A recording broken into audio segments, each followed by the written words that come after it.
بسم الله الرحمن الرحيم بناوي خداي بخشن دو مهربان لا أقسم بهذا البلد وأنت حل بهذا البلد ووالد وما ولد لقد خلقنا الإنسان في كبد سوێندم بەم شارە واتە شاری مەککە لە کاتێکدا تۆ نیشتەجێی تایدا سوێن بە باوک و ڕۆڵەکەی سوێن بەوانە بەڕاستی ئێمە ئینسانمان دروست کردووە و بەردەوام لە ناڕەحەتی و سەغڵەتی و کێشە و ناخۆشیدا أيحسب أن لن يقدر عليه أحد يقول أهلكت مالا لبدا ئایا ئادەمیزاد وا دەزانێت کە هەرگیز کەس دەسەڵاتی بەسەریدا نابێت زۆر جار دەڵێت من پارەی زۆرم لە ناوداوە من ماڵی زۆرم خەرج کردووە أيحسب أن لم يره أحد ئایا وا دەزانێت کەس ئاگاداری نییە و نەیبینیوە کە ئەو سەرمایەی لە کوێوە پەیدا کردووە و لە چیدا خەرجی کردووە ألم نجعل له عينين ولسانا وشفتين وهديناه النجدين ئایا جووتێک چاومان پێ نەبەخشیوە چاو زۆر گرنگترە لە دوو دەستگای کامێرای ئەلکترۆنی خودکار لە هەر چرکەیەکدا هەزاران وێنەی ڕەنگا و ڕەنگ دەگرێت و دەینێرێت بۆ مێشک ئەویش هەندێکی هەڵدەگرێت هەروەها زمان و دوو لێویشمان پێ نەبەخشیوە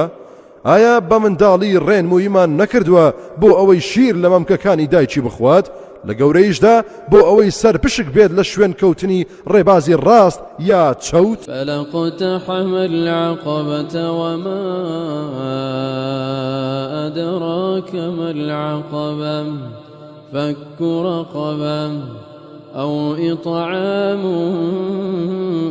في يوم ذي مسغبة يتيما ذا مقربة أو مسكينا ذا متربة کەچی زۆربەی ئەو خەڵکە نەیتوانی بەسەر کۆسپ و لەمپەرەکاندا زاڵ ببێت و ڕێگای سەرفرازی بگرێتە بەر جاتۆ چوزانی ئەو کۆسپ و لەمپەرانە کامانن ئازادکردنی بەندە و کۆی لێیە یا ئازادکردنی گردنی خۆیەتی لە گوناه و یاخی بوون و سەرکەشی یاخود خۆراک بەخشینە لە ڕۆژێکدا کە گرانی و برسێتی هەبێت بە تایبەتی بەو هەتیوەی کە خزمایەتی هەیە لەگەڵیدا یا بە هەژارێک کە لە هەژاریدا لەسەر خاک دانیشێت یا پەککەوتە و کەفتەکارێک ثم كان من الذين آمنوا وتواصوا بالصبر وتواصوا بالمرحمة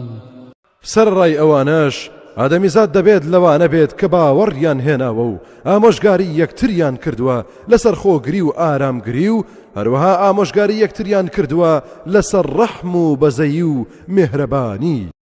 أولئك أصحاب الميمنة ئەوانەی بەو سیفەتە جوانانە خۆیان دەڕازێننەوە ئەوانە دەستەی ڕاست و دەستەی بەختەوەرانن والذين كفروا بآياتنا هم أصحاب المشأمة عليهم نار مؤصدة ئەوانەشی کە باوەڕیان بە ئایەت و فەرمانەکانی ئێمە نەبووە ئەوانە دەستەی خوار و چەپ و چەوت و نالەباران دەستەی نەکبەت و سەر لێ شێواوەکانن ئەوانە دەرگا و قاپیەکانی دۆزەخ لەسەریان داخراوە و هیچ هیوایەکی ڕزگاریان نییە